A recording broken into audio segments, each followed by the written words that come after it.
And how do you know whether it's time to dive or time to walk away? And what are those factors? Are they environmental or can they be mental with you? And what are some of the lessons maybe you learned about yourself and about life by having to make that choice? It's a combination of both. I mean, clouds are a good example. If it's socked in with fog, it's probably not a good idea to jump when you can't see where you're going to be going. Too much wind or wind, if you are standing on the edge of a cliff and the wind is in your face, your suit will have an increased level of performance, just like an airplane. If the wind is at your back, it'll have a decreased level of performance. So that's a go, no go criteria right there.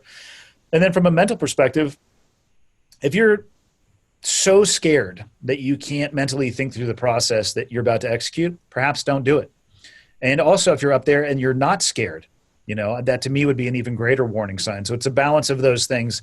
I mean, it's hard to describe. I don't have a checklist that I physically break out with me and I take a look at, but it's a combination of mental, physical, and environmental.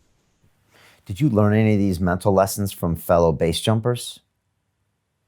More through conversations. There's no real way. You know what I mean? You're talking about the mentor I had in that sport. We would talk a lot about how we felt at the exit. We would talk a lot about our plans. We would put a lot of things into a system or a procedure based approach, as opposed to, hey man, we're fired up. Let's go do this. I'm like, yeah, we are fired up and go do this, but now let's break this down into phases. What's our primary plan, secondary plan, tertiary plan? So I learned all of those things through my mentor, in specifically base jumping. Okay. And that's it. You don't base jump anymore. I'm in a place where, given the travel restrictions, I could base jump where I am in Montana. I'm not in a point in my life right now where I can dedicate the time to currency and competency. So it's safer for me just to put it on the back burner. Okay. So now it's skydiving only.